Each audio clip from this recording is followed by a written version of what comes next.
परम पूज्य भाई जी श्री हनुमान प्रसाद जी पोदार से एक बार एक जिज्ञासु ने प्रश्न किया कि भाई जी, नाम जप कैसे भी किया जाए, जापक का, साधक का, नाम लेने वाले का कल्याण ही होता है।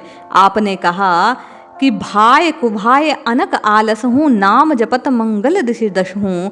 फिर भी बार बार आप ये आग्रह क्यों करते हैं कि भाई श्रद्धा पूर्वक नाम जपो, विश्वास से नाम जपो। जब नाम हर हाल में कल्याण करेगा तो श्रद्धा क्यों आवश्यक है। जय श्री हरि।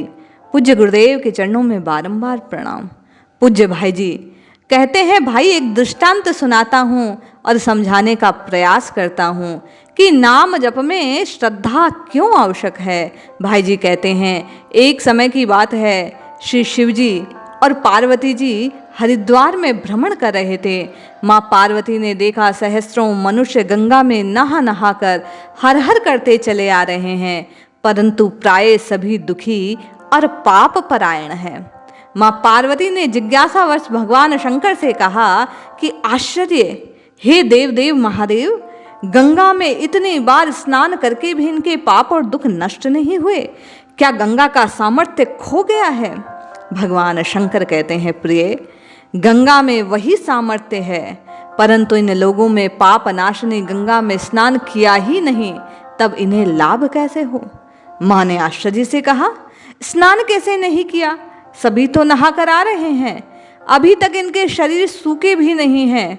भगवान भोलेनाथ कहते हैं, ये केवल जल में डुबकी लगा कर आ रहे हैं देवी, तुम्हें कल इसका रहस्य समझाऊंगा। दूसरे दिन बड़े जोर की बरसात होने लगी, गलियां कीचड़ से भर गई। एक चौड़े रास्ते में एक गहरा खड्डा था, चारों ओर लिपटिला कीचड़ भरा। शिवजी ने लीला से एक वृद्ध के स्वरूप को धारण किया, दीन विवश की तरह गड्ढे में जाकर गिर पड़े, जैसे कोई लाचार मनुष्य चलते चलते गिर पड़ता हो। निकलने की चेष्टा करने पर भी जो उस गड्ढे से बाहर निकल ना पा रहा हो। पार्वती जी को कहने लगे, हे सुमुखी, देख तू गड्ढे के पास बैठ, लोगों को पुकार पुकार कर कहे कि मेरे वृद्ध पति अकस्मात गड्ढे में गिर गए हैं, कोई पुण्यात्मा इन्हें निकाल ले, इनके प्राण बचाए, मुझ असहाय अबला की सहायता करे। शिव जी ने यह भी समझा दिया कि जब कोई गड्ढे के नजदीक आए मुझे निकालने के लिए तो इतना सा कह देना, भाई मेरे पति सर्वथा निष्पाप हैं, इन्हें वही छुए जो स्वयं निष्पाप हो।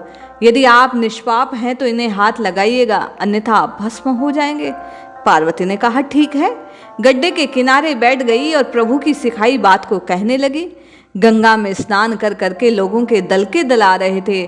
सुंदर युवती को यूं बैठा देखकर कईयों के मन में पाप आया, कईयों के मन में लोक लज्जा के डर से, कई ने धर्म के भय से, कई ने कानून के डर से, कुछ ना कुछ भयवश वे पार्वती जी की बात सुनते हैं और उस बुढ़े को बचाने के लिए, रोती बिलखती स्त्री की सहायता के लिए पास आते हैं। किंतु जैसे ही माँ पार्वती कहती है कि आप यदि निष्पाप हैं तो मेरे पति को छुएं, अन्यथा भस्म हो जाएंगे, ऐसा सुनते ही सब वापस चले जाते।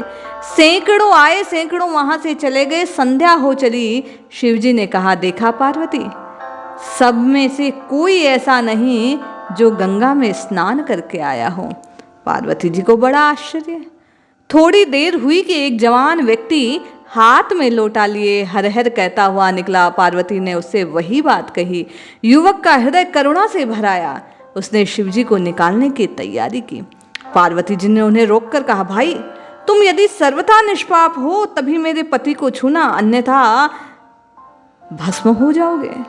उसने उसी समय बिना संकोच के दृढ़ निश्चय के साथ पार्वती जी से कहा, माते, मेरे निष्पाप होने में क्या अभी भी आपको शंका है? देखती नहीं मैं अभी गंगा नहाकर आया हूं, भला गंगा में गोता लगाने के बाद कौन सा पाप बच सकता है?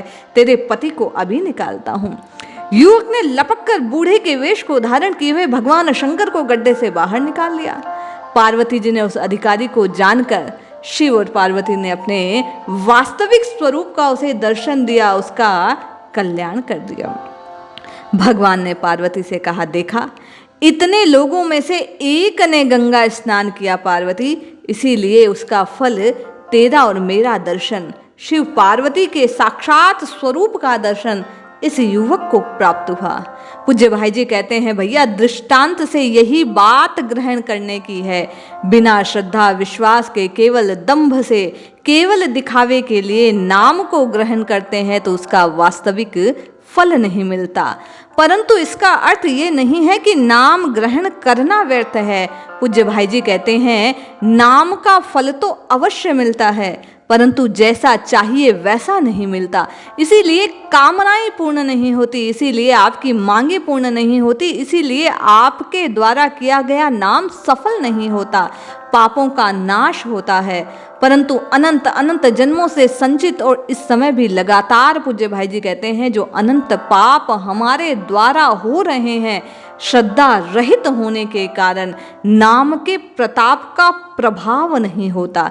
पूज्य भाई जी कहते हैं, यदि आपको नाम का पूर्ण फल चाहिए तो श्रद्धा से, विश्वास से, पूर्ण प्रेम के साथ, शरणागत के भाव से प्रभु के नाम को पुकारिए। जपिए जपिए जपिए, नित्य निरंतर केवल और केवल प्रभु के नाम को जपिए, श्रद्धा और विश्वास से जपिए। चमत्कार अवश्य होंगे, प्रभु एक दिन अवश्य आपसे मिलेंगे, कल्याण होगा। जय श्री हरि।